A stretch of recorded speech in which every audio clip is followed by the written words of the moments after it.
exports, which is up about 0.5% from where it was 10 years ago, and blood exports are valued at about $37 billion.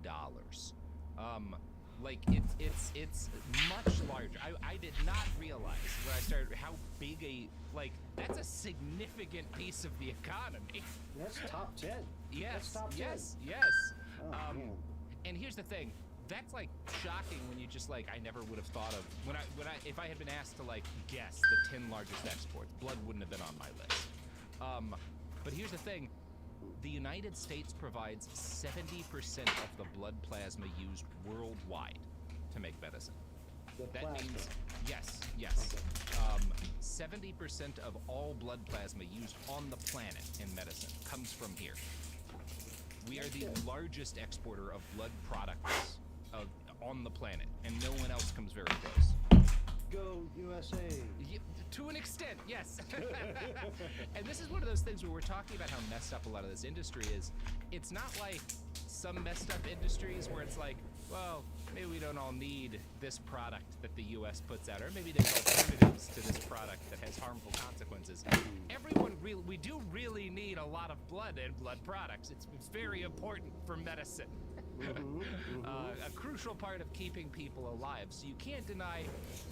It's not like there's no argument to be made that we don't need to be using all of this blood. Is Somebody fucking has to. a The problem is that Z590 whenever you've got an motherboard industry this that I'm big, doing you're going to find people try to find with, ways to maximize their so an profits, MSI minimize Z590 their Pro, costs.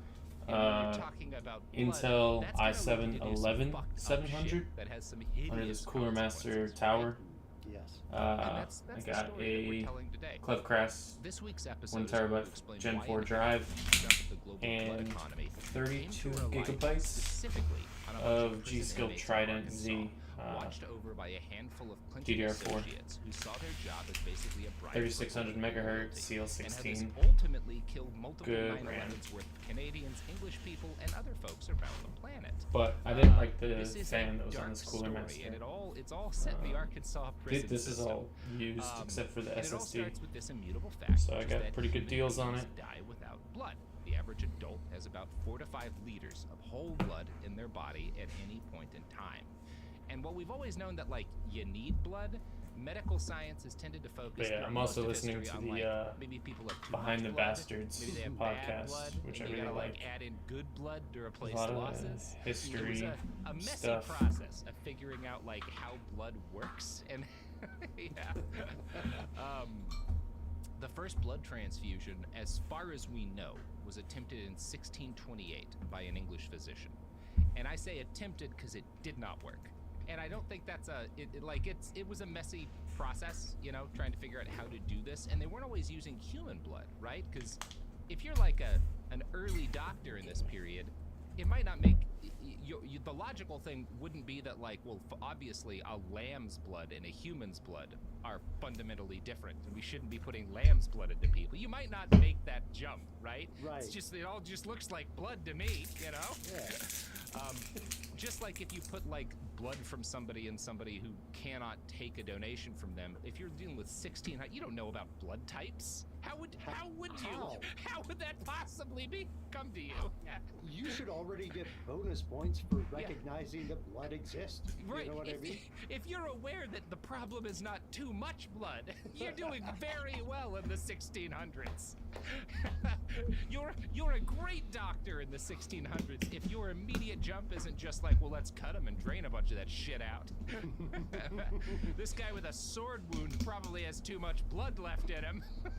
Yeah, that's the problem. It's not only do you have too much blood, but your humors are off, dog. You know what I mean? That's why the balance is wrong. Yeah. You have to think about it if we took a bunch of computers back to 900 BC and we showed them how to use the computers, but didn't explain anything about how they worked, people would probably be able to keep some of those things going for a while, but their theories about why different stuff worked would be wild. Right. We have to sacrifice a certain amount of people. Yes. The computers demand blood. Sometimes if the computer doesn't work, it's because Right. This computer demands blood. Yes, Too much blood. there would be a whole religion centered around getting Microsoft Outlook to work. honestly, they might do a better job than we do, because Microsoft Outlook never works well. I mean, maybe human sacrifice is the answer, Pip. Yeah, maybe we should look out for the Outlook religion. You know what? I'm gonna get on that one. Yeah. I'm gonna need. I've been meaning to have like a sacrificial knife made for me, so this could end well for everybody. Well, not You don't have that? Huh?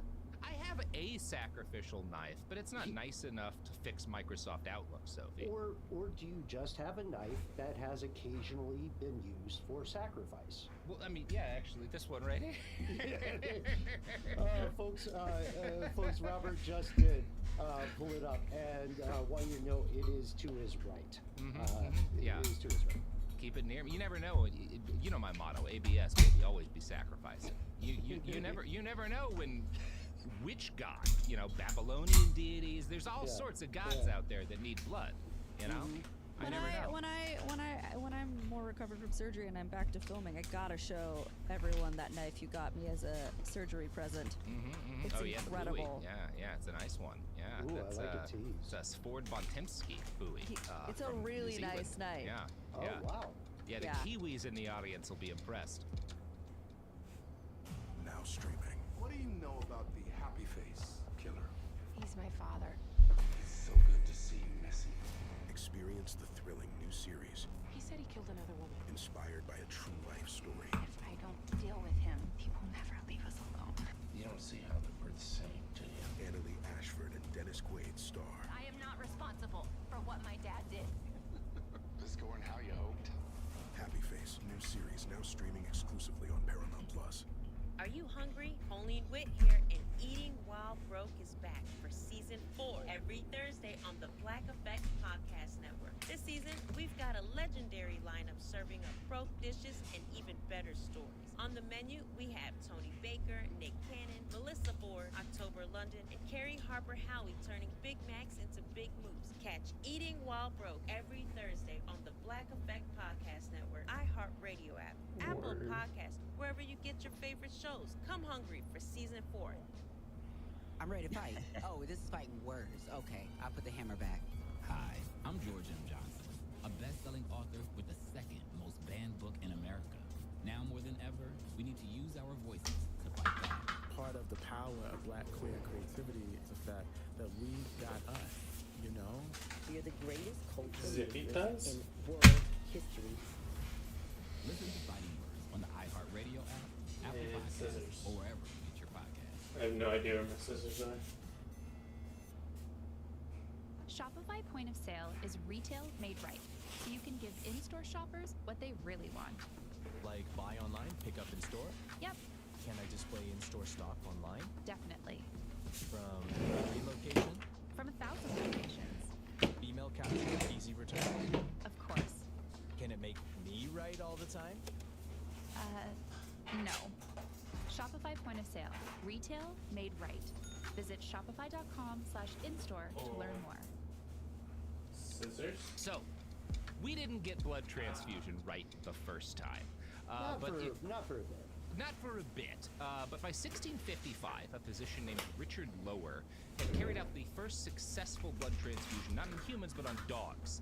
He is one of these, like, rare, much better than that, where he's like, maybe we should just start by trying to replace people's blood. I'm gonna work with dogs. See if I can get that down. You know? And 2 years later, a French physician and Richard Lower separately carried out successful blood transfusions from lambs to human beings. And I know I just mentioned that like isn't a great idea, and it's not, but it does sort of work sometimes, and it's the kind of thing you will occasionally hear, you know, you can use coconut water for blood transfusions because it's like sterile and it's the electrolyte content. It's one of those things, if you look up, like Snopes will say, no, this isn't true. I found a scientific study where they did this. They used it for an emergency transfusion. What's going on here when using lambs or coconuts does work, it's not because, again, these are good replacements for blood. It's because sometimes when people lose enough blood, the biggest thing is getting enough like mass of something that's close enough in there so that their body keeps working. There are like if you use coconut water for transfusions, because of like I think the amount of potassium is one problem, there are horrible additional health conflicts it can cause, and the same is true of lamb's blood. But if someone is like going to immediately die because they don't have enough blood, sometimes this has been done in order to save them, right? Yeah. But it's not a good idea if there's other options. And in fact, once they started using lamb's blood, it became very quickly clear that like people also die because of the consequences of shooting them full of lamb's blood. Well, it's also like, you know, a modern comparison, Robert, might be the idea of heart transplants, right? With non-human organs. Right, right. Not to get too far ahead, but like that's a situation where current human technology can sort of band-aid you. You might make it, you know, a year or so. Yeah. It's not a actual facts human heart. Just like, and I don't really know enough to speak off expertise here, but it reminds me of like that old trick with elderly cars, I'll call them vintage cars, where if the radiator is fucking up, you can put a couple things in to just keep the radiator going until you get to the gas station. So maybe the lamb's blood thing is like that. It is a little, and it's also this thing in like emergency medicine where like there's certain things you're never supposed to do, like use an AED on an infant, that also like people do because in the instance in which you would be doing it, the infant is dead, so you can't make it worse, right? And like when we're talking about like where the origin of the coconut water thing is, at least one of the stories you'll hear is that it was like during like World War II, and like they didn't have enough blood, and they just kind of tried something, and so like occasionally stuff that's not blood or not human blood can be used in a way that will deal with the immediate problem, but again, always causes a bunch of additional problems because it's not supposed to be in there, right? Right. Quick question. Yeah. What, Robert, if you're imagining it, and Sophie as well, this World War II doctor who stumbled upon coconut water band-aiding blood or the circulatory. If that's how it happened, it is a little unclear. Yeah. If that is how it happened, what do you imagine? Like if their hand is going over a table with all sorts of other shit on it, what else did they look at first? What do you think? Yeah, given the state of things at the time, straight liquor. Yeah. What if we just put some Jim Beam in there? Will that save their lives? And they're like, no, we're saving the liquor for the guys who aren't bleeding out. Yeah, we need all of that Jim Beam. We are island hopping, fighting the Empire of Japan. Nobody wants to sleep sober at night. Give him some coconut water or some shit. Yeah. I don't know. So, the first human-to-human blood transfusion occurs in Philadelphia, 1795, although the doctor who does it doesn't publish, and so the first successful transfusion is like generally listed as 1818. It was by a British doctor treating a postpartum hemorrhage, and the science kind of develops from there. One of the things that becomes clear is that in a lot of instances when people need a transfusion, they don't need whole blood, right? Initially, they're starting out with whole blood, and people find out over decades and stuff that actually you can take different elements of blood and kind of add in a substitute. I think saline is usually used, and do infusions of that for certain problems. Milk is actually one of the infusion substitutes, but this is, again, horrible for people. Don't shoot milk into people. Milk does not belong in your blood. Sounds like get that milk out of your blood, dog.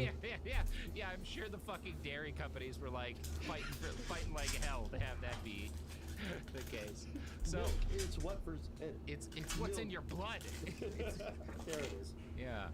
So over the next decades, we figure out shit like blood types, and we start messing around a lot with plasma, which is a component of blood that can be used to make a whole bunch of different medications that will save life. One of the best known uses of blood plasma is the manufacture of clotting agents in order to save and improve the lives of hemophiliacs. These are people who, like, if they start bleeding, they just kind of keep bleeding. Their blood doesn't have the thing that is like, all right, we've bled enough, time to scab, you know? All gas, no brakes. All gas, no brakes with the bleeding. And the first of these medications hits in like the 1960s, and they more than double the life expectancy of hemophiliacs. As far as like single medical interventions go, this is like one of the big ones in terms of stuff improving quality of life and length of life. Obviously, I'm not an MD or a scientist, but here's how an article in the William and Mary Business Law Review by Sophia Chase describes the process of making this life-saving medication using plasma. After blood is collected, it is spun off through plasmapheresis, and its component parts are used for different purposes. The plasma of thousands of donors is pooled together to create factor concentrates that form a blood product, known as factor VIII, used to medicate hemophiliacs. Depending on the severity of the disease, a hemophiliac might need to use factor VIII several times a week. This means essentially that people who are already ill with a life-threatening disease and a compromised immune system have no alternative but to inject themselves with plasma hundreds of times a year. There's a degree to which this is a little like a diabetic who needs insulin, right? This is a medication that you need constantly, right? In order to not die. That said, you know, the fact that this is available is great, but without blood transfusions and all of the medicines, yeah, it's one of those things where, like, because we developed this, there's a shitload of people you know who are alive today. Whether it's because they bled out because they were a soldier who got shot, or like a random person who was in like a car accident or got shot, or whether there's somebody with hemophilia or one of a number of diseases and disorders that they can require, or one of their parents. You know people who are alive because of this branch of science, right? It's incredibly important stuff that we figured out, largely. The problem is that, while I don't think a single doctor would argue that access to blood and blood products is a cornerstone of modern medicine, there is never enough of this shit. Absolutely never. At no point have we ever had a sufficient supply of blood and blood products. Yeah, and capitalism being what it is, the market has responded by making blood and blood products wildly valuable. In 1998, a barrel of crude oil was worth about $13. A similar quantity of human blood was worth $20,000. Jesus but Christ. That's whole blood. If you took that drawn blood, that as whole blood is worth about 20 grand for a barrel, and separated it into plasma and the other different blood products that are used in medicine, you could get more like $67,000 in 1998 off of that barrel. Oh, like if you steal a Honda Civic, you make more money selling parts of the Civic. Exactly. But you know, Ben, that gets into our very referring to blood as a Honda Civic is wild. Catalytic converters, which, by the way, folks, if you need rare earth minerals, Ben and I are selling them wholesale. You just get a sack of cats delivered to your door. You know, which is the new up and coming. We call it kiddo currency. It is Evans and Boland's. That's right. Sophie Ray production. We're a limited liability company, so don't try to come at us. Don't even try. Once the dollar crashes and once crypto crashes, the only currency is going to be catalytic converters. You'll be walking around with a wallet full of them. And you know what? We're all going to get very strong because they are not light. They are not light. This is going to be great for our lats. You need to start doing the holes thing and carrying like a baby cow up a mountain now, or whatever it was in that book, so that you can be strong enough to bring grocery money with you. You know, what's amazing about this is somebody else is listening right now and is doing the fireman carry with a joke, and they're like, I'm fucking ahead of the game. I'm ready. And several other people are listening on their earbuds as they saw someone's kids from the bottom of a Prius. So, anyway, I bring that up just to say that, like, there's a lot of money in this, and wherever there's a lot of money in the this PC is going to be listed for 15 catalytic converters. Just enough donations. Now, there's some reasons for that, some of which is the problem of the different organizations. My dog's like eating the rare earth minerals. About the fact that queer people are still generally forbidden in many cases from donating because of the AIDS scare or the AIDS, epidemic. We could talk, there's a number of like critiques, but even if you were to solve for those problems, there's still never going to be enough of this stuff. I don't know how we fix it until we can start like just growing, functional blood in a lab, which is a thing people are trying to figure out. But from the beginning, the main problem with blood for transfusions in medicine has been that you can only really get it. I know there's those crabs that we can use used for some things, but as a general rule, you only get it from people, and people are very attached to their blood. And they're not always able to donate. There's a cost, as in it's not that bad, right? Donating. If you donate, I've donated. I'm sure you have. It's not like horrible, but like it's not nothing. Donating, like it has a. You were aware that you gave up some of your very important blood afterwards. Yeah, the orange juice and the crackers don't quite get you back to 100%. Right. I think it was something like pre-pandemic. I want to say, still a very small amount of people in the U.S. donated blood. Yes, and it's great to donate, but there's also another problem with that has nothing to do with this, which is that people, the kind of people who you need to donate blood, have bloodborne illnesses sometimes, and often they're aware of it, but often they aren't. And bloodborne illnesses travel extremely easily through donated blood products. Remember what I said? When you are making Factor VIII to give to hemophiliacs, you are taking thousands of people's blood plasma and mixing it together. Group project. It's a group project. And if, say there's, I'm throwing a number out of my ass here, we'll get more exact, but say there's 20,000 different people's plasma comes into making a batch of Factor VIII. If one of those people has a bloodborne illness, that whole batch can get tainted. It just takes one. It doesn't mean everyone who gets, medicated from it, but it means that anyone could potentially, right? It's kind of the same with like fentanyl. You've got like a shitload of like, whatever powdered drug, and a little bit of fentanyl gets in there. Everyone who does that drug might not get enough for it to matter, but someone could get a hot dose and then they're dead, right? That's kind of how tainted blood works. And so this is a problem in part because, again, there's not enough blood, so if one person gets through because they weren't screened properly, you can ruin a bunch of that incredibly precious blood. And it was an even bigger problem back before where our methods of testing for shit like hepatitis were as good as they are, because you didn't know what the fuck was getting into the blood supply, right? And so the odds of recipients getting sick from infected blood in the past was a lot higher. And the other issue here is that whole blood donations, if those are tainted, are still less likely to get you sick than blood product donations. So plasma that is tainted is likelier to get you sick than whole blood that's tainted. Well, I don't know why, but that's the way it works. Yeah. Okay, so it's like a maybe a concentration of those vectors, something like that. Yeah. The further I say this, the dumber I'll sound. Yeah, I don't know why, but this is what the medical paperwork says: is that blood products that when those are used on you, it is, if they're tainted, they're likelier to spread disease than whole blood. And this exists in a profit-seeking environment. And this exists in a profit where there's a buckle of billions on the table. Now, you're probably aware of how HIV would really cause some problems for the blood donation industry, right?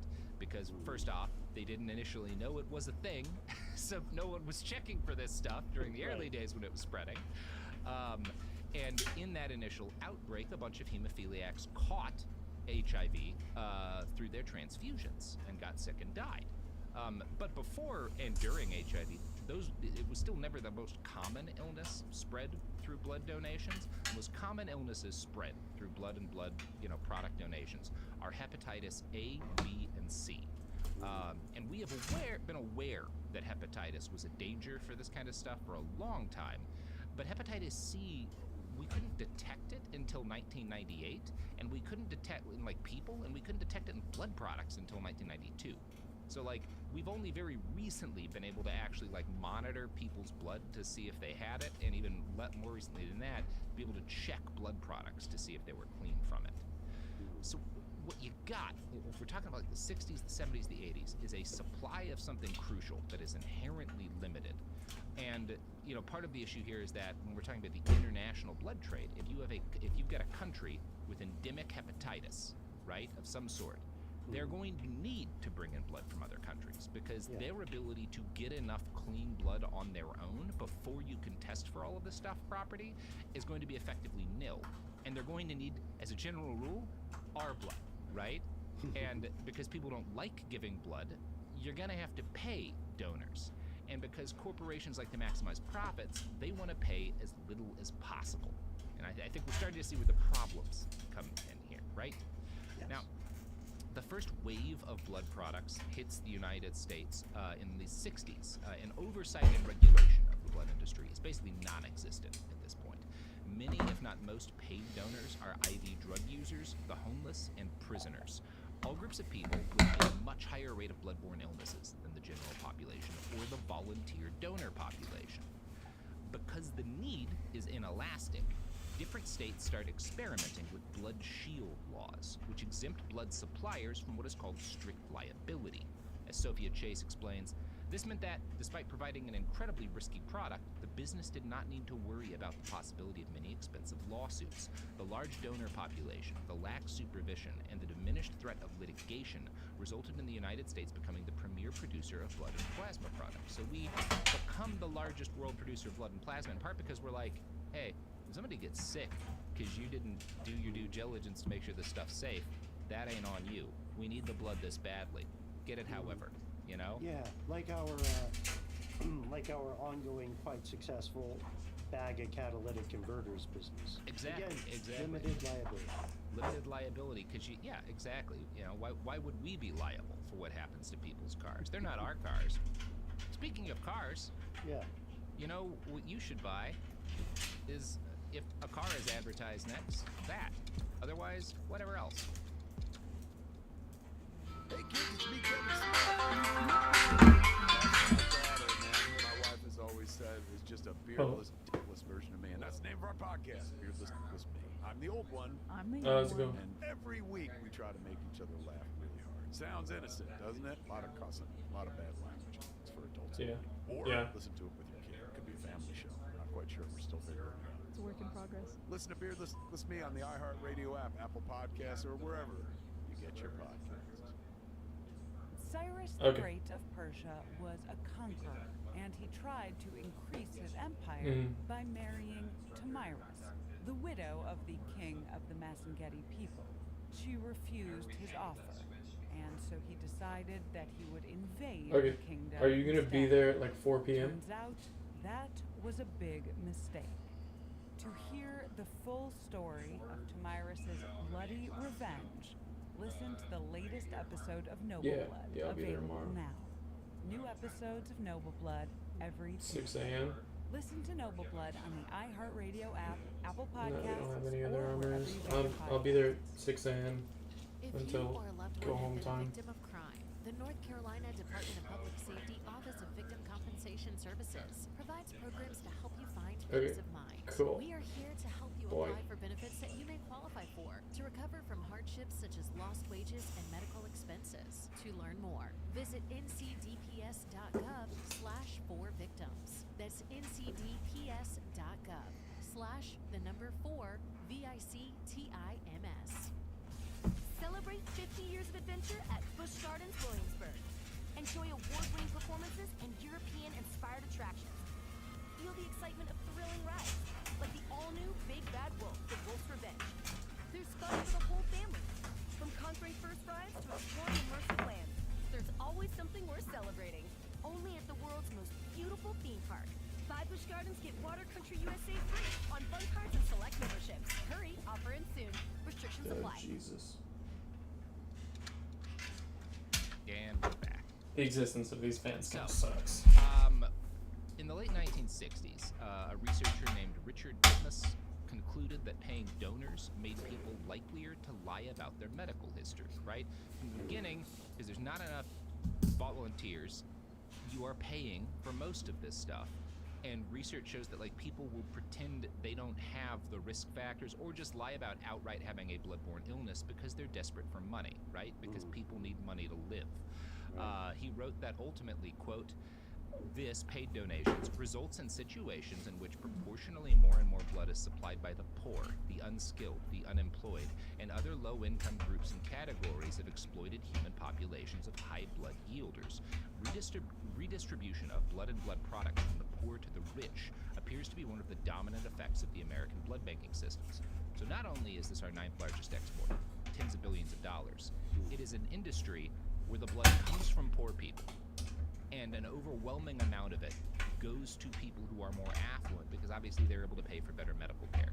We are mining, this is a vampiric system. where the poor are having their blood taken, and given often to people who are more affluent enough, right? That's a big part of the blood industry, especially in this period. And another big part of it is that because those exploited people desperately need the money, they may not tell you if they just shot up heroin, right? You know, right. Or if someone had previously donated to one institution. Right. Yes. And there's a lot of in these companies. We'll just destroy some records or whatever, right? Now, following the advice that Titmus gave, because he's again like, this is a really deeply problematic system, and maybe we shouldn't be paying for blood donations because it inherently causes problems. If this advice had been followed, it would have destroyed the blood plasma industry in particular. So they just ignored it. The blood money industry. Right. The blood money. Yes. So they just ignore what this guy says. And in fact, they do worse than ignore him. They continue to explore more and more exploited segments of the populace to buy blood from. Of course, homeless people, street-level sex workers, people who are using IV drugs, those are all people who are desperate for cash and will do anything to get it. But you know what group of people are hardest up? The incarcerated. The people who are loophole enslaved in this country? Yes. And, there are several things, including the 13th Amendment, as you stated, that make incarcerated people the ideal source of raw blood for America's blood merchants. The U.S. has by this point designated blood a vital resource, which means the government has streamlined regulations to ensure a sufficient supply.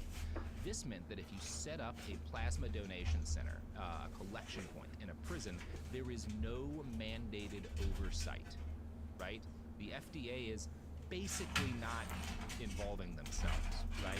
Or at least not initially. Which means that, and as long as this stays a scarce product, drug companies are allowed to buy their blood from, quote, unlicensed, uninspected vendors. In other words, the drug companies who are buying, because it's not the drug companies making these collection points, it's other companies.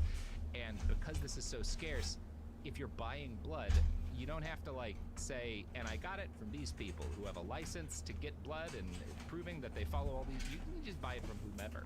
Guy comes to your door with a sack of blood, you can just purchase that. The days of stray blood are over. That's right. Yeah. That's what we're aspiring toward. Yeah. I hate that we have to bring this up.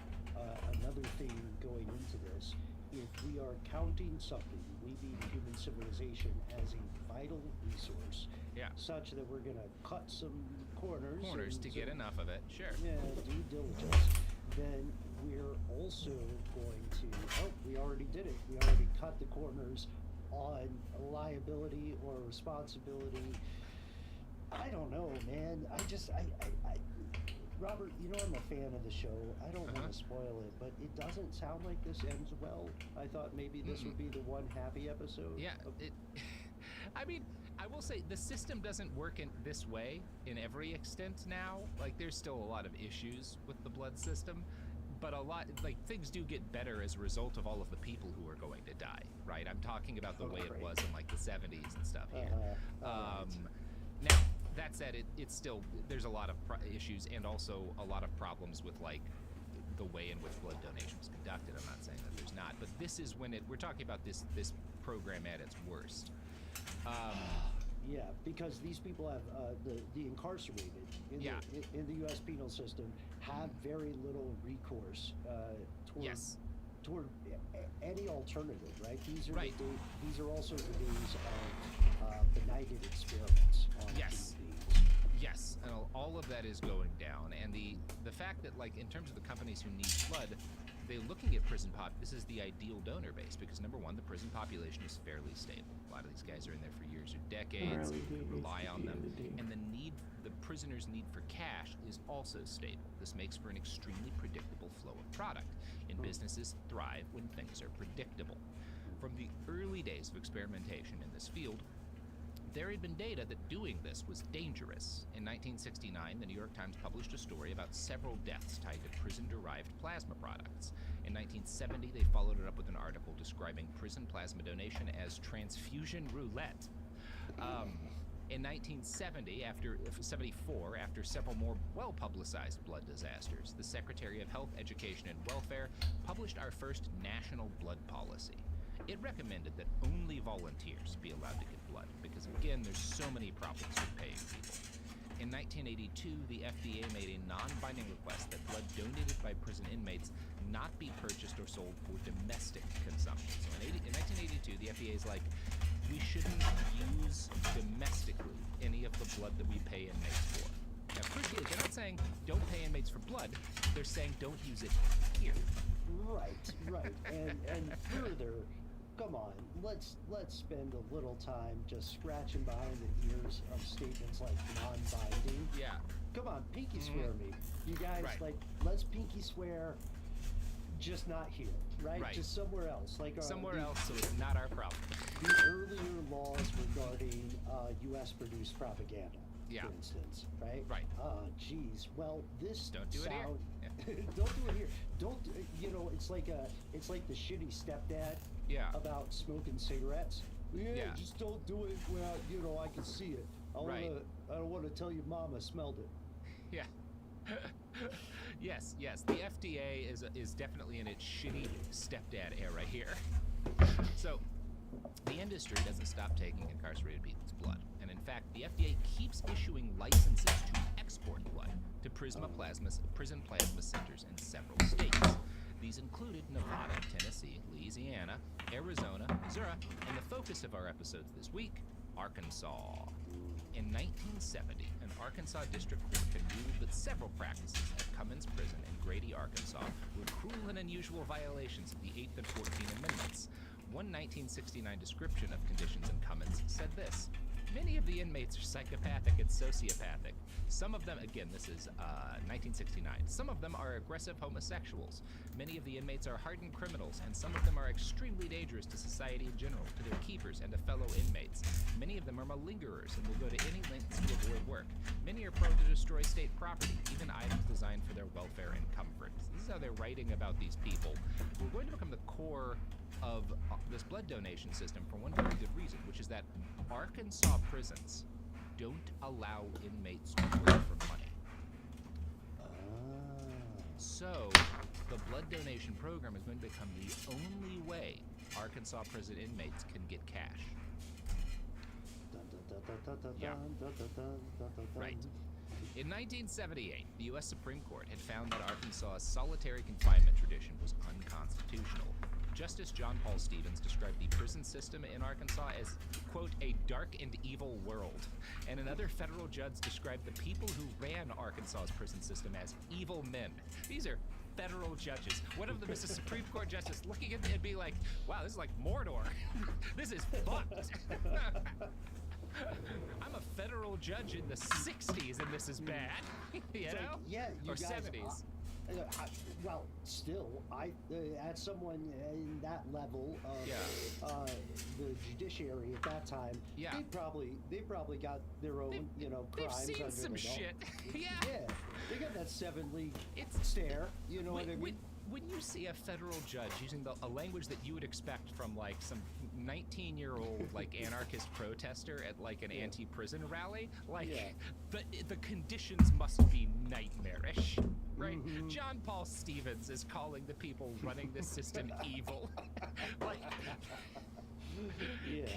cannot exaggerate how bad it is. It's like when you hear the SS punished a guy for committing war crimes. It's like, oh my god, wow. It's too far. It's too far. What did you do? It's like here in Atlanta, you might hang out, in various. Well, I'll say it. If someone is too hard into crack cocaine or methamphetamine, and you know that person, and they tell you not to hang out with Wild Jimmy, don't hang out with Wild Jimmy. Do not hang out with Wild Jimmy. But this shows us the extent of the problem, and perhaps it shows us that the money moved despite observations of what would have been the rule of law, right? Yes. Well, what was the recommendation of law? Again, they never make a rule against this. Oh, it's non-binding. Sorry, it's pinky non-binding. Guys. Right. The pinky swear of law. And the other thing is that because this is right when the Supreme Court is like, yeah, this is an evil system run by evil men. That is right when the program of taking blood from these prisoners is about to start. right? So this is just, you've got a prison system where inmates are not allowed to make money any other way that is already an evil nightmare. And into this situation, in 1978, steps a new governor, William Jefferson Clinton, right? That is his first term in office. And he's got a lot of exciting plans for how he wants to reform things in one of the poorest states in the Union. And he's also got a lot of good friends who had helped him win election and who he owed some favors. Both of these things are going to come together in the ambition of several men to make Arkansas prisons a major hub for blood product exports. And all of this is going to be done. These are all Arkansas prisons that are donating, but the hub for donation is Cummins Prison, right? They're sending people there to give donations. That's where the actual, because they build a lab there, right? You have to have some equipment to do this. And again, yeah, because there's like, you know, you've got this perfect stable supplier position who have no other way to make money. It's just a great place to do this. Now, a few years before Clinton came into office, a doctor named Bud Henderson had formed a company called Health Education Consultants. They did well, and he hired a banker named Leonard Dunn from Little Rock to run business operations eventually. In 1978, they renamed themselves HMA and jumped into the prison plasma business with both feet. Henderson had gotten tight with the medical director at the state prison system, John Bias, right, B-Y-U-S. And so he manages to negotiate a contract to manage both the plasma program and the clinics at all state prisons, right? So you get this private company by a doctor, Bud Henderson, and he's got this banker, Leonard Dunn, eventually helping him out. He talks John Bias into giving him the contract to do all of the health care, including plasma donation, for the whole Arkansas prison system. This makes Arkansas the only state with a prison medical program run by a for-profit company, right? Interesting. That's where this starts. And I'm going to quote from an article by Susie Parker in Salon here. Susie Parker is an Arkansas investigative journalist. Bias and Henderson say the motive for the plasma program was twofold. The inmates needed money to buy gum and toiletries, and the destitute prison system needed medical equipment. Arkansas is also one of the only states that refuses to pay prisoners for their labor. Each unit of plasma was sold by HMA, which was running the program under the prison's FDA license for at least $50, and half was handed over to the prison system, with hundreds of prisoners donating once, sometimes twice a week. Plasma became a profitable enterprise, and in fact, in short order, the profits from blood plasma sales turned Arkansas prisons from a line item in the state budget to a net profit enterprise. Because of this program, prisons become profitable in Arkansas, right, to the state.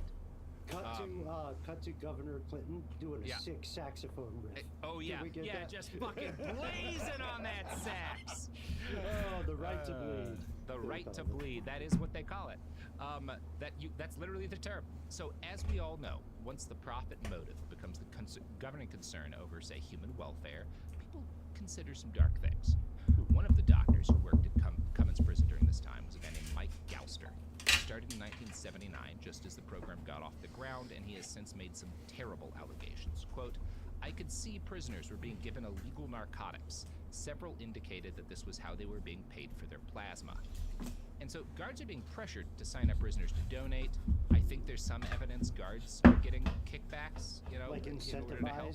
incentivized. There's some incentive. And also, drugs are always in prisons, but there's only one way drugs get into prisons, because prisoners can't leave. Right. It's guards, right? Like that's come on. I mean, I thought you were going to be fun about it, but no, you're right. No, that's the way this works, and this is one of the things that is happening. The other thing that's happening, it's not just guards giving drugs. A lot of prisoners who want the money they get from donating to buy drugs, because it's prison and drugs make it suck less, right? Anything can be currency. Yeah, You know what I mean? anything can be currency, right? And there's also some evidence that like some of the prisoners are getting drugs from like the clinics, right? Like they're getting painkillers and shit, which are a lot easier to come by then, right? So even in that case, it's effectively free, right, for the people bribing these drugs. There's at least one case here that we know of a guard taking kickbacks from prisoners who had been rejected from the program because they had blood-borne illnesses. And letting them donate because they needed drug money. There's like evidence that people falsifying data to let people who knowingly had tainted blood continue to give it, right? Despite clearly, provably having Yes. something like Yes. hepatitis A, B, Yes. C, HIV, and stuff. We have we know this happened with the documented time, and it's happening a lot more than that one time, right? You know, because this guy's going to become one of like the couple of people that they try to use as scapegoats later. Now, state investigators later confirmed Galster's allegations that prison employees traded drugs for blood. This doctor also observed that many inmate donors he saw, quote, appeared jaundiced and very sick. Quote, when I would ask if they had just had a blood test, they would say, no, I've just given plasma. It was clear they were sick. Now, to save costs, this makes it even worse. Sure. Again, they want this prison as cheap as possible. What's a big line item if you're doing blood donations? Boy, you know how expensive needles are? You're supposed to use a new one each time? We're throwing money out the door with all these one-use needles. Let's just wash them, which is exactly what they do. So they start reusing needles on these prisoners to get donations, which means not only are sick prisoners, some of whom know they're sick, a lot of whom don't, donating and adding tainted blood to the supply, but also a lot of prisoners who are not sick are getting sick because they donate and then keep continuing to donate and adding even more tainted blood to the system. Now, Galster claims he was unaware of the possibility at the time that this could happen, saying later, quote, I assumed stupidly that our people selling this plasma had some process of cleaning it up. Again, he's like a prison clinic guy. I said doctor earlier. I don't actually know what his degree state is, but like his attitude is like, they've got to be doing something to make this safe, right? Right. Like you probably pasteurized blood, right? Yeah, like it's, you know, the modern era. You gotta. Yeah. We know, right? We know that someone will do something. It's like someone will do something. Yeah, right. Someone will always do something. Tragedy of the commons. You walk into a public space and you go, man, surely somebody sweeps here. Yeah. Somebody's got to be handling the. Surely they're just sending this to Canada. I mean, you know, not me, obviously, but surely someone along the chain. Someone must be responsible for making sure this doesn't go horribly wrong. People can't be that evil, they say. Right. And speaking of speaking of great people, let's have some more ads.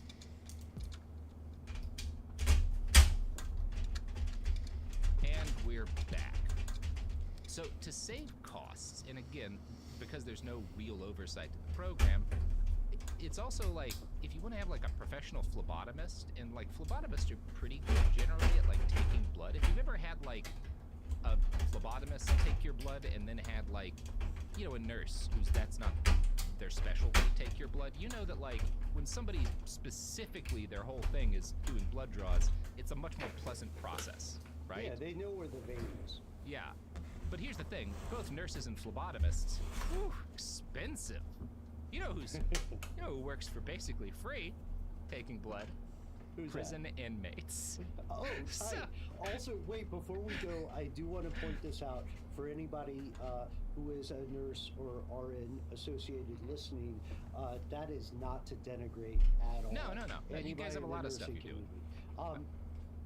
I'm just saying, like, people who specifically train to draw blood are better than people who, like, that's just one of a bunch of things they do at drawing blood. True. Generally. Yeah, it's like a single knife versus Swiss Army knife. Yeah, or it's like how a nurse or a doctor who's like specialized in like OBGYN, you know, stuff of childbirth, they're going to do a better job of like birthing a child than someone who like that was just part of my training, but I'm here to deal with like car crashes and shit, right? Right. Yeah. Like, still, this all, you know, just like as a representative of Big Vampire, this sounds too expensive. Let's cut all these people out. Anyone professional.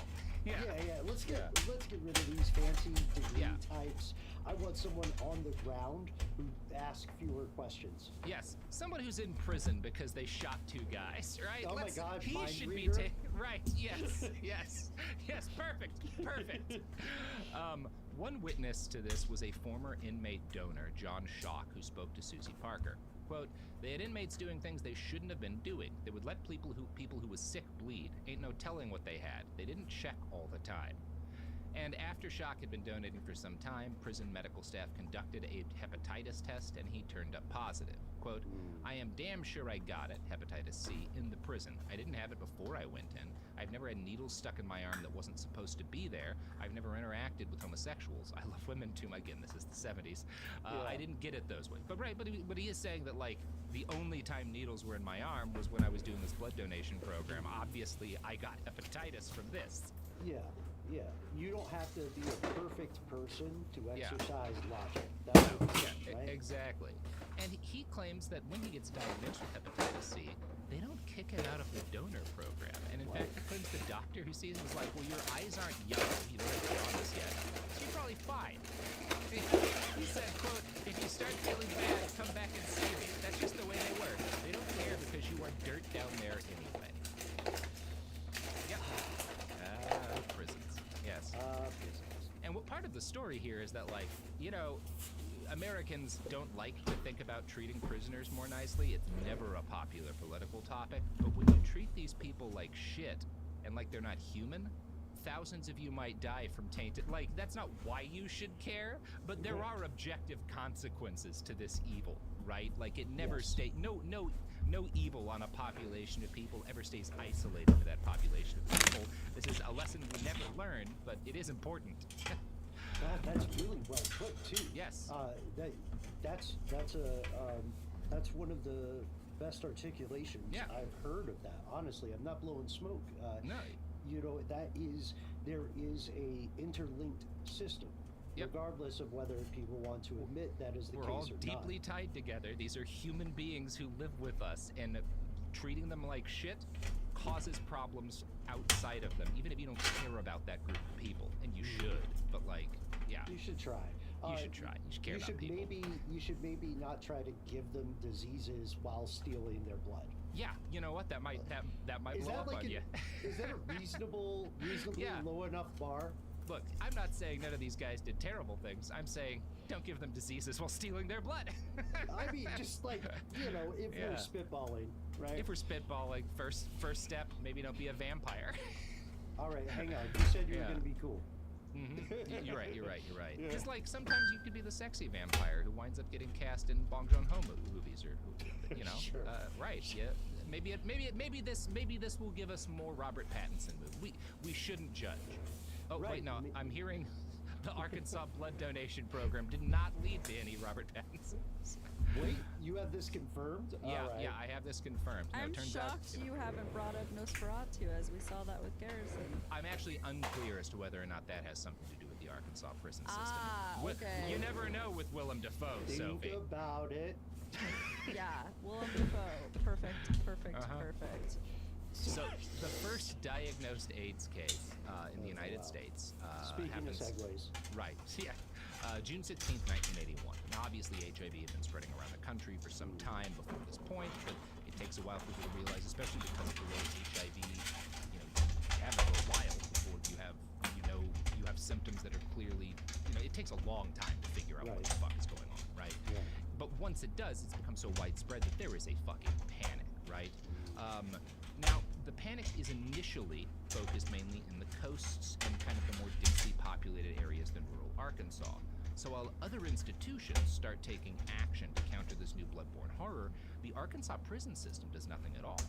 Bud Henderson, who's again the doctor who founds the company managing not just the plasma program, but all of the prison clinics in the state, said later, there was mentality that we didn't have any AIDS in the central part of the country. The Department of Corrections said for years we didn't have any AIDS cases. There was a subconsciousness that we just didn't want to think we had those people around us. Again, the role bigotry plays in all of this cannot be overstated either. Those people. And again, if you just are fine with horrible things happening to a group of people, it never stays isolated to them. However, Henderson does admit that he was aware of a danger because it had impacted his ability to sell blood overseas. He's pretending it hits money. It hits his money, right? He's pretending, obviously, we don't have AIDS in Arkansas, keep drawing, but countries around the world and the companies that do blood imports for them are like, this whole blood-borne illness thing, we're maybe not going to buy as much blood from, shady foreign companies, right? We're really worried about this. And Henderson calls this the worst possible time for plasma sales. And so as a result, he's only able to maintain his profits by finding a partner in Canada, a company called Continental Pharma Cryosand, to take the contract.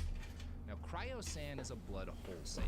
They purchase it, they refine it to specifications that fit what their customers need, and they sell plasma direct to Switzerland, Japan, Spain, Italy, and another Canadian company who uses it to make a factor VIII thing for hemophiliacs.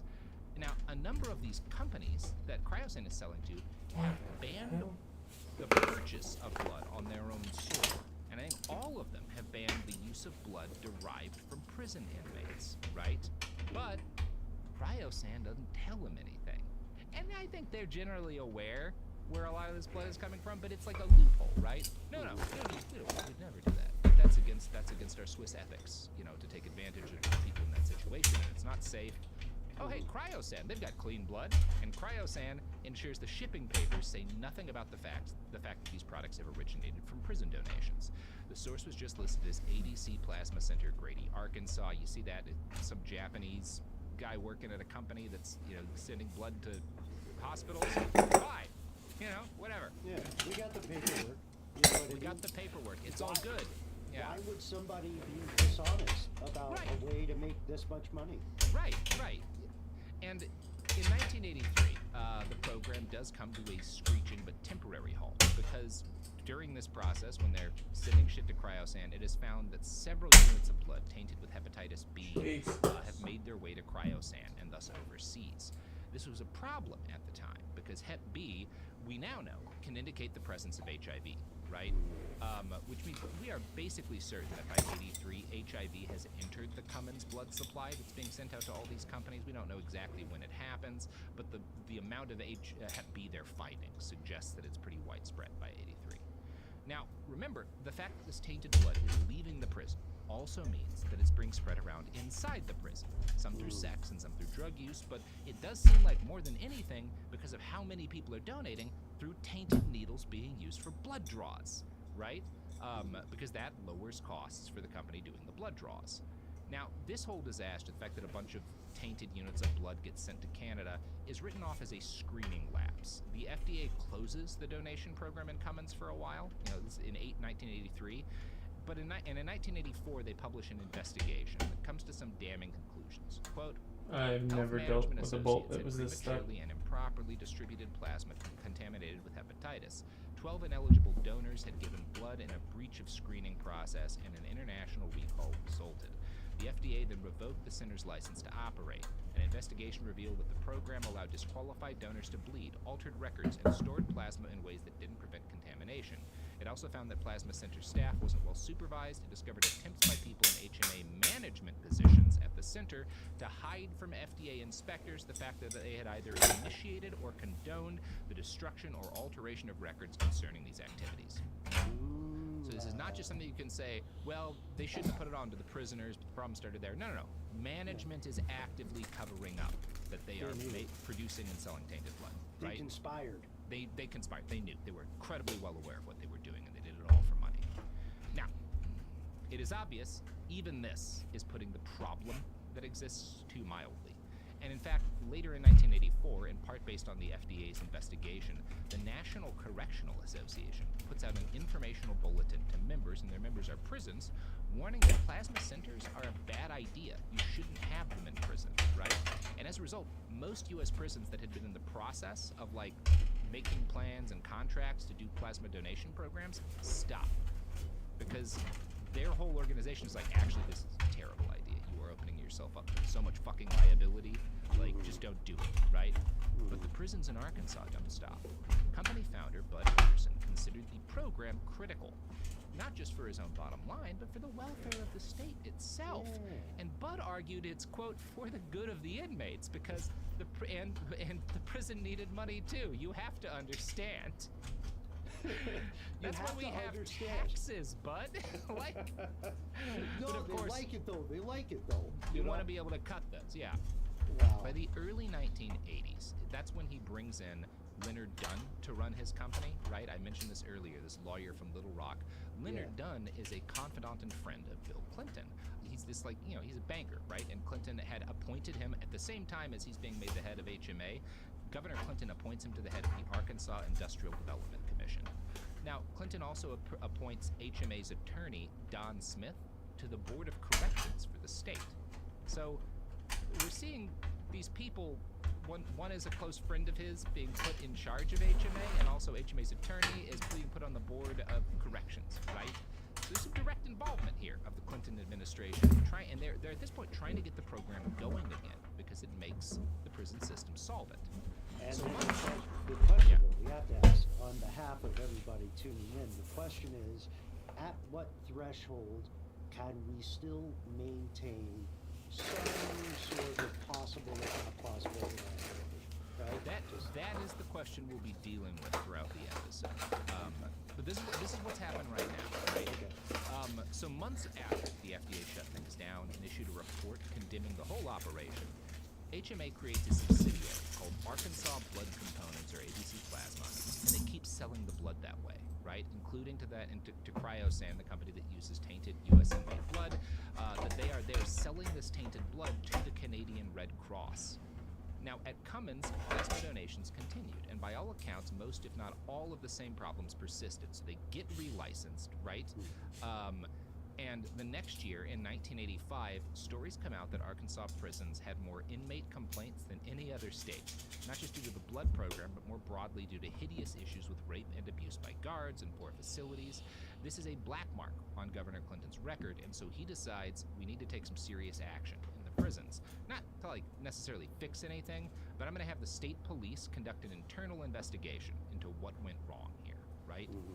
Susie Parker writes, the state police prison investigation resulted in 2 misdemeanor charges and 1 felony charge for employees running a gambling operation.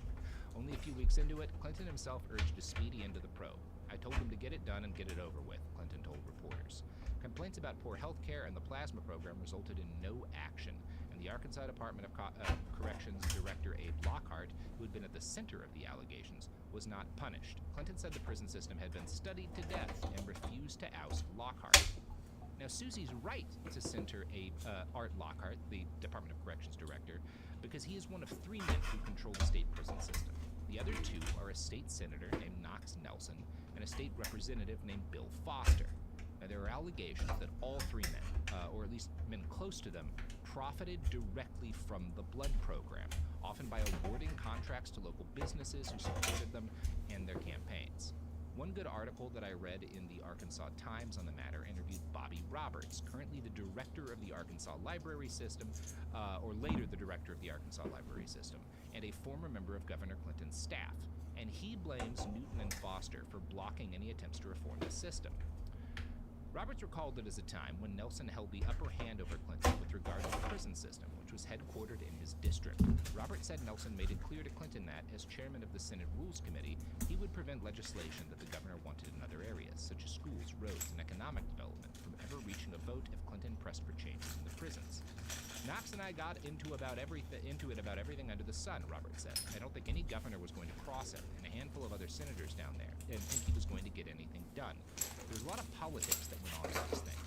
You really could not do anything with the ADC if you ran up all of Bill Foster and Knox Nelson. That's the reality. So, Roberts' allegation is that what's happening here is these guys see a lot of use in the plasma program. They're bringing in money back to the business system. It creates a lot of opportunity to give people work and contracts, but also profit them. And it's not just the blood system. The whole fact Arkansas prisons are uniquely fucked up in the U.S. at this point in time, and part of it is because they are being run by these guys who see them as a way to get kickbacks and bribes for their friends, right? That's effectively what's happening. And their threat is like, GPU hey, sag bracket. Whatever else you want to do in the state of Arkansas, Bill, you won't get to do if you fuck with this golden goose of ours. So just stay the fuck away, right? Just wrap it up. Wrap up the investigation. Get back to your fucking saxophone. Right. And play nice. Mm-hmm. Then you can do some shit with the schools and become president, right? Whatever you want, buddy. Whatever you want. Just keep the blood flowing. That's one allegation, right? Now, Roberts writes Clinton a letter at this point, right? Telling him that appointing HMA attorney Don Smith to the Corrections Board had been a terrible idea, right? So he's mostly blaming these guys in, the local legislature, but he's also like, why would you put this guy, this attorney at this company that just got shut down by the FDA on the Corrections Board, right? And his claim, and Roberts would for years claim, plasma donations were never our main concern when it came to prison reform. but he says that it was known to everybody working in the prison system that the program was poorly run and was a disaster waiting to happen. In his letter, he described HMA to Bill Clinton as, quote, a time bomb waiting to blow up in somebody's face. Before longer, it would do just that. But that's going to be in part 2. How you feeling, Ben? Oh man, I'm so stoked, you know, about how great this is all going. Yeah, it's gonna be good. I feel like this is a real cliffhanger, right? This is a turn moment. Maybe it all works fine. Yeah, who knows, Robert? Maybe it turns out we don't have enough hepatitis, you know? Have we considered that? Yes, we have. Yeah, maybe the real blood money was the friends we made along the way and whatever. But yes, this is a story more people need to learn about. And I think it's a story that a lot of people are a little bit shook to investigate, because in very divisive domestic times, it may tell you a narrative that you don't want to hear. Right? Yeah. And it's, I think that's a very good way to put it. And I think the big part of this story is, like, the distributed system of making great evil, right? Very rarely is it like somebody comes in with a plan, a scheme to do something monstrous. It's more incentives align and a bunch of people make little compromises, and a few people at the top who, you know, are just psychopaths who are like, yeah, I don't give a fuck how many people get tainted blood, I want my money, you know? Anyway, it's cool stuff. Also, hey. I'm now thinking of that song Tainted Love. Not much, just doing a PC. Blood, so that's going to be going on in my life. Doing a PC. Anyway. Yeah. Nobody needs that. Nobody needs me singing. I'm pretty much done. No, I'm pretty much done. My plan was to kind of build it today, and then make sure it works, and then tomorrow I will cable manage, test it, because I might have to change out the fans, Get a whole band together, do it. because it's the Gamdius case, and those fans are fucking weird and annoying. Make it. So I might just pull the fans on that. Maybe like a just to get some better ones in there. Non sequitur, you know, there's no joke. I do need to buy a USB extension though, which sucks. Give it a few years. Yeah, we'll throw it up in a year in an episode on Heinrich Himmler, you know? Oh boy. Fuck it. That's the real banality of evil. Oh jeez. Yeah.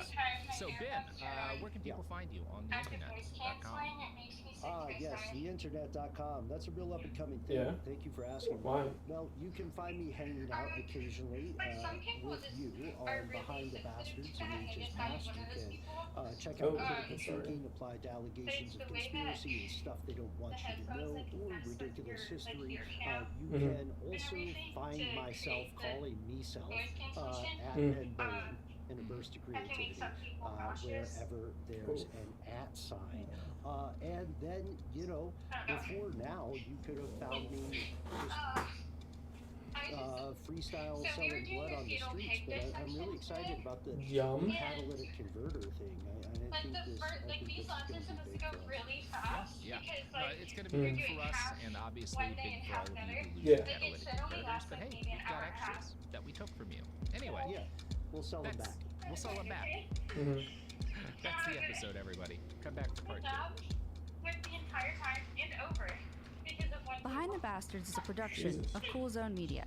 For more from Cool Zone Media, visit our website, coolzonemedia.com, or check us out on the iHeartRadio app, Apple Podcasts, or wherever you get your podcasts.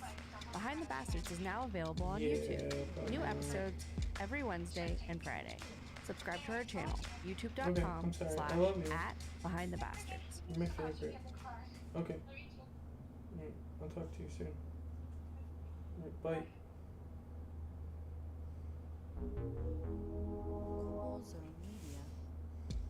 Welcome back to the podcast that this is, which is Behind the Bastards, a podcast about how to mine prison labor for their sweet, sweet blood. Hepatitis. That's the story we're telling today. Yeah, whoops, all heps. BC, all of the heps. Collect them all, folks. If you're doing blood donations with needles that have been used on dozens of other people in the prison. Anyway, Ben Bolin, my guest today. Ben, ridiculous history, stuff they don't want you to know, podcast maven, impresario. Hey.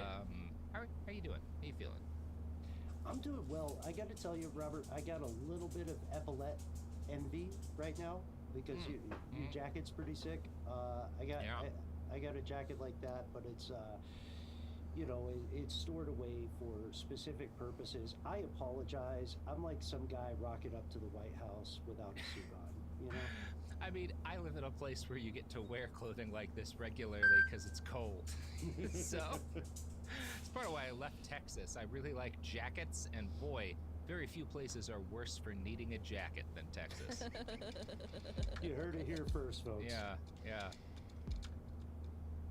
Are your money skills total trash? Trust me, you are not alone. Personal finance ignorance is as American as apple pie, but you can improve. Think, Matt, if your emergency fund was invested, especially given the volatility we're experiencing right now. Ouchies. Investing, it is ultimately a necessity, but you gotta keep that emergency fund accessible. It needs to be cash parked in your savings. It's time to learn, and How to Money is here to bring the knowledge. 85. Listen to How to Money on the iHeartRadio app, Apple Podcasts, or wherever you get your podcasts. Something unexpected happened after Jeremy Scott confessed to killing Michelle Schofield in Bone Valley Season 1. Every time I hear about my dad, it's, oh, he's a killer, he's just straight evil. I was becoming the bridge between Jeremy Scott and the son he'd never known. At the end of the day, I'm literally a son of a killer. Listen to new episodes of Bone Valley Season 2 starting April 9th on the iHeartRadio app, Apple Podcasts, or wherever you get your podcasts.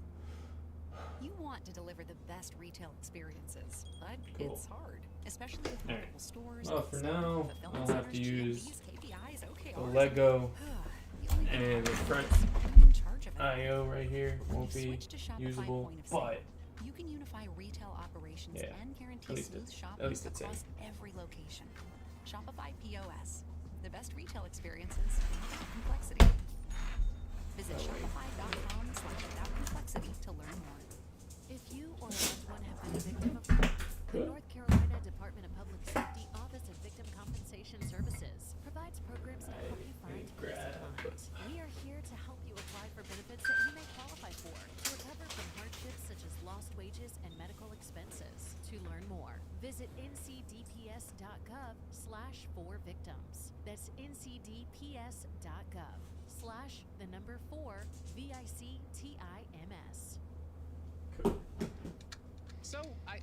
So let's get back into talking about blood, the big B. So, as I mentioned in part 1, back in 1983, HMA, that's the company that is doing all of the healthcare and managing all the blood donation for the Arkansas prisons, they've just been shut down, but then they got reopened after some people who were close to the administration got put in positions in both the prison board and at HMA. And HMA is Health Management Associates Incorporated.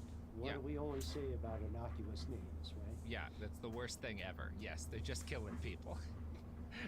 You really want to just invest in a company called Murder Co. Because Murder Co. probably just produces like cat food or something. Yeah.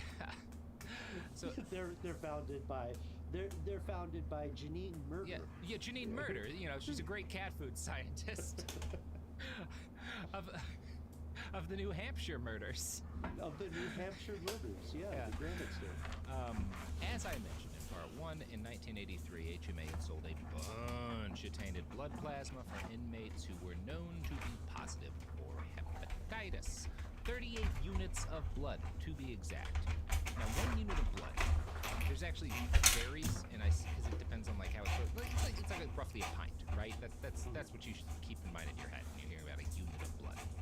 In the grand scheme of things, 38 pints or so of blood that's tainted doesn't sound like a lot, maybe.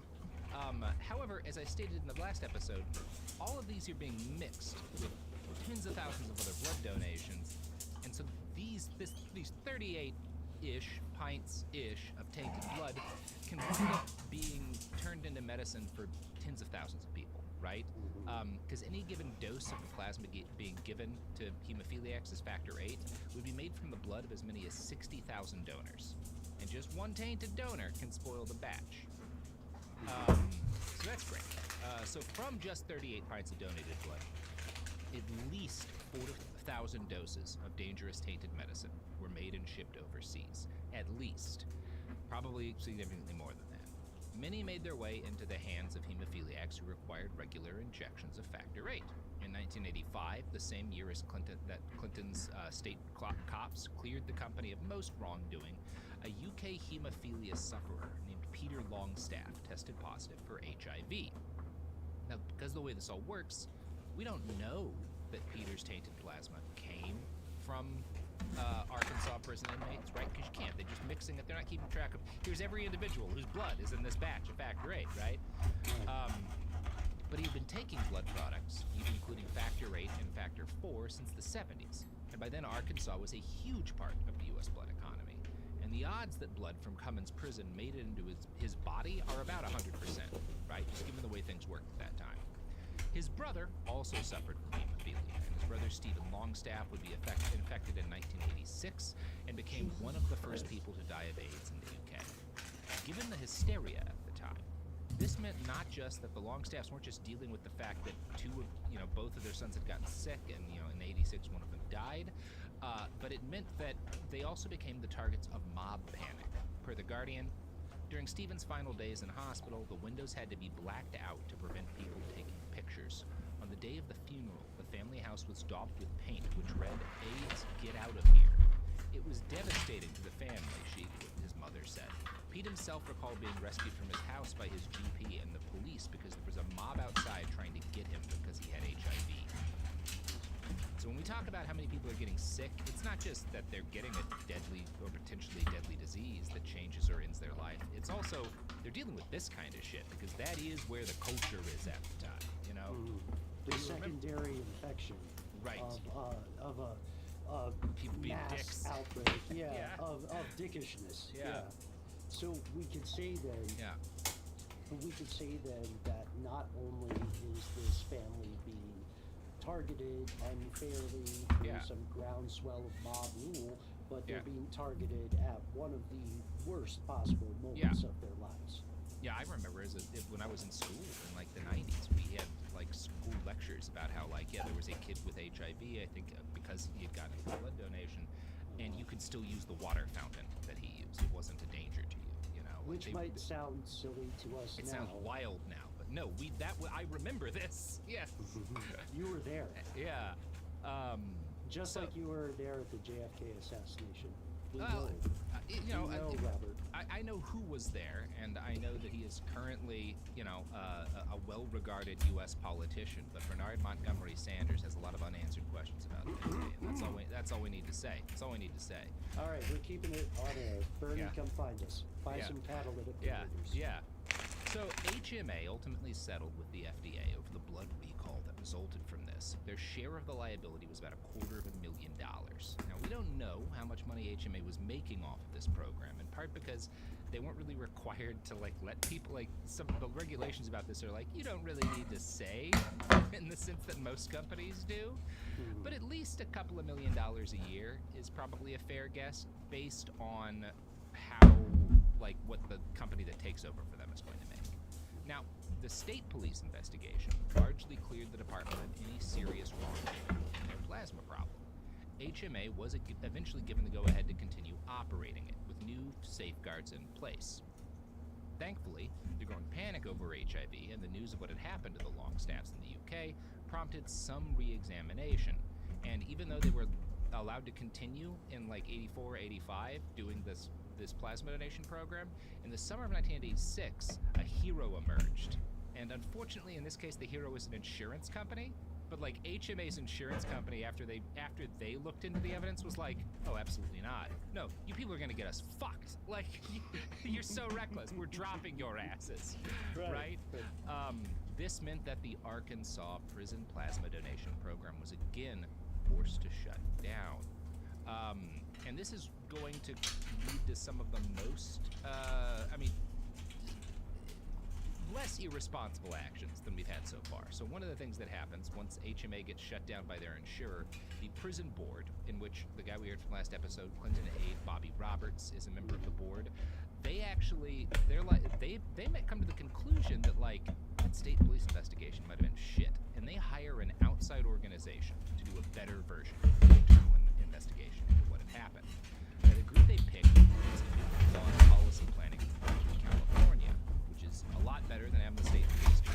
But the subject of the investigation wasn't the plasma donation program itself. It was just the behavior of HMA. So part of what they're doing here, it's good that we get this info, but part of what they're doing is like, well, we don't want to be like shitting on the prison system. We want to make this company who we already can't work with anymore into a scapegoat.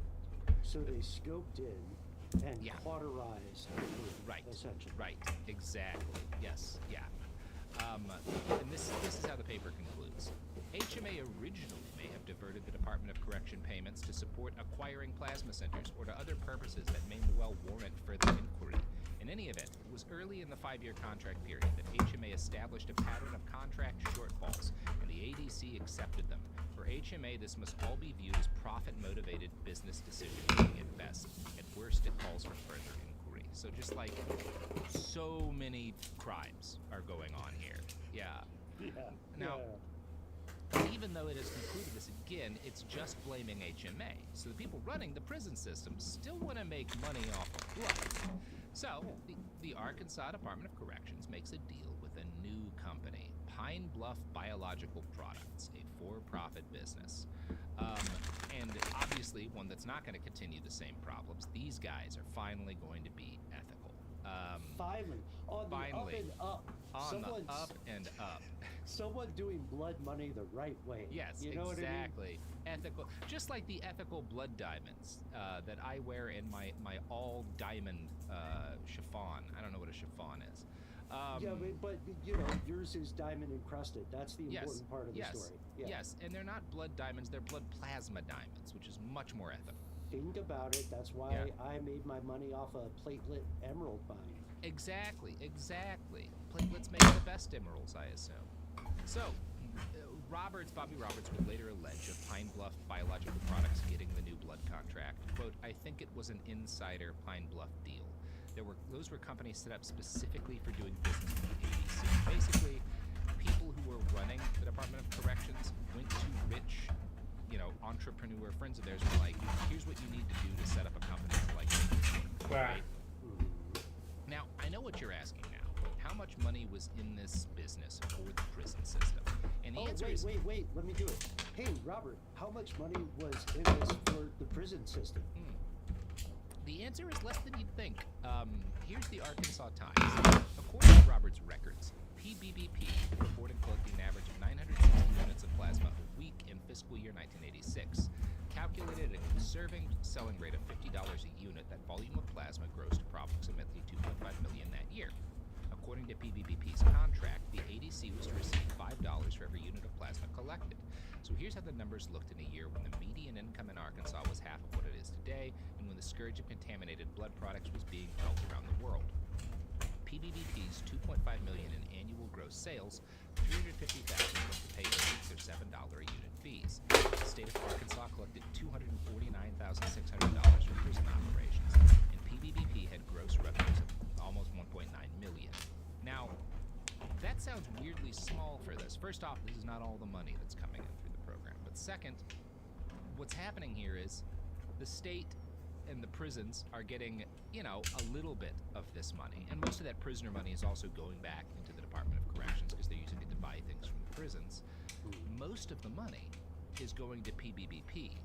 And again, this is a company that has been set up specifically to interface with the Department of Corrections, generally by people who had relationships with people in Arkansas government who were responsible for making these calls. So they basically created a free company to siphon off money from the prisons, right? That's kind of what's happened here. Yeah, that's the question. I think both of us hearing this are going to be asking naturally. Is this a cutout? Is this like a proxy to move or sluice some money through? That's an element of what is going on. And there's also serious debates as to these numbers. This is what the Arkansas Times suggests. I've shows for a preliminary business law review that the value of a unit of blood to the prison was about $100, and the prison kept half of that as opposed to like $5 per unit. So there may have been a lot more going into the system. The fact that the money on this is so unclear in its precise details is one of the things that's shady. Saxophone. Yeah. Now, even if, let's say it's about $2 million that PBBP is grossing. Now, it's gross not yet net, but they effectively have almost no costs because they don't build their own facilities. They are using a plasmapheresis center built into Cummins Prison for free. That's part of the contract. The Department of Corrections handles all utilities and all janitorial work. And it's also guards who are reaching out to prisoners to get them to sign on to the program and busing them to Cummins, and it's still a lot of inmates doing the work. So really, PBBP is just skimming $2 million out of this program and handing it to some people who have connections to folks who are, close to the ADC, right? Yeah. So, as far as I can tell, all PBBP, the company, did was sell blood without checking to make sure it was safe and pocketed the money. On paper, they were supposed to assume liability for all plasma products produced through this and ensure they provided staff to handle the draw and that those staff were licensed professionals who would check the product. But the ADC also kept giving them inmates to do blood draws and other work that, by the text of the contract, professional PBBP employees ought only to have been doing. Roberts described the PBBP looking at the inmates as, quote, sort of as little cows, right? You'll hear this description a lot, that they're like, these are animals that we are mining for the products of their body. Now, by 1986, when PBBP starts, we are 4 years past the point where the U.S. has essentially soft banned the use of domestic inmate blood. However, it continues to be used for export products. Cutter Laboratories, which is one of the companies involved in the nuts and bolts parts of turning whole blood into blood products, publishes an internal memo around this time that highlights the attitude many in the industry have to the idea of excluding prison plasma donations. There are no data to support the emotional arguments that prison plasma collected from adequately screened prisoners is bad. To exclude such plasma from manufacture of our coagulation product would only be a sop or a gratuity to the gay rights movement, and would presage further pressure to exclude plasma collected from the Mexican border and the paid donor. Say it one more time. Just say it one more time. Yeah. To exclude such plasma from manufacture of our coagulation product would only be a sop or gratuity to the gay rights movement, and would presage further pressure to exclude plasma collected from the Mexican border and the paid donor. Oh my gosh, yeah, will someone We'll think make about... less money if we have to use blood that isn't taken coercively by people who have an incentive to lie about whether or not they're sick. And again, when I talk about there being a lot more money, like what PBBP is making is the initial money for selling this plasma, right? And both the plasma and the whole blood that's coming in through these donation programs are worth a shitload more once you spin them out into the different growth factors, right? So there's a whole higher level of profit that these companies like Cutter are making, right? Likewise, the U.S. has said we're not using this stuff domestically for medicine, and likewise our foreign friends in the UK and Canada don't allow blood from prison inmates to be used in medicine. But a system had been devised to ensure plausible deniability. The blood that came out of Cummins and other donor programs in the U.S. was sold to Continental Pharma Crino in Montreal, and this major blood broker resells the whole blood in plasma all around the world. And it also sells to a Toronto-based company, Connaught Laboratories, who effectively played the role of blood launderer and sent this tainted blood to the Canadian Red Cross. The laundering process was so effective that, as Sophia Chase writes, in at least one case, the blood was sent back to the United States. So we are also using tainted blood in the U.S. from inmates, even though we're not supposed to be, because it's being sold to Canada and then sold back to us. Sometimes, Yeah. Excuse me, waiter, send this blood back. Yeah, send this one back across the border to our good friends. Also, blood launderer as a job. This is blood laundering, yeah. We're in the wrong business. Yeah, there's so much money laundering blood. Oh, man. Do you ever think about that? I do. I have a shitload of blood in my house. I keep People it in... always say that. Yeah, I keep it in my basement. I don't know if it needs to be refrigerated. surgery. But, you know, make me an offer, folks. You need a shitload of blood, I got it. Cool. Cool blood stored in That's right. a dark place, you know. Cool Zone is getting into the blood business. You're so legally not allowed to ask me where it came from. Yeah, it's illegal for you guys to ask Robert that. It's important. It's so important you can't know. Yeah, it's also important to realize that the fewer questions you ask, the bigger of a price break you get. That's right. And that seems to be an unfortunate truth as this, we could even call it a sort of blood economy begins to arise. That's right. That's right. And speaking of the economy, I don't know if our sponsors sell blood, but they sell other stuff, so go buy it. And then give me your blood. Tariff whiplash is real, folks, and rapidly changing economic policies, they affect all of us to one degree or another. Trump 1.0, so that was more tariff talk. Now we are experiencing the widespread tariff action. Totally scattershot, totally random. I mean, the theory, Matt, I think, is that we're trading short-term pain for long-term gain. That's the tariff theory, at least. But I have a hard time envisioning the long-game rosy outcomes if these policy priorities continue. It can be hard to know how to react to news of accelerating layoffs, increasing stock market volatility. That's why the How to Money podcast exists. We cut through the hype to give you crucial information that can help you to achieve your money goals. No that matter is what it is for going on. today. Yeah, it's our goal to help you Tomorrow, make wise money choices I will to build wealth go time over and reduce anxiety levels so you can sleep well at that night. USB How to Money extension. comes out 3 times a week. Friday flight episodes speak directly to what's happening Oh, I in the forgot I financial news, rebooted it. so you can digest I'll go over the that headlines USB and extension. Basically, the Listen issue to How to Money is on that the way the iHeartRadio case's app, USB Apple is Podcasts, or wherever you get your interferes with how podcasts. big the graphics card is. Something So, unexpected I mean, happened that's fine. after Jeremy Scott To fix confessed to that. killing Shelley Schofield in Bone Valley Season 1. And then I'll go over kind of setting it up, doing the cable management and all Voices that. from his past So. came forward, And he was just staring at me. and they had secrets of their own to share. Thank you for watching.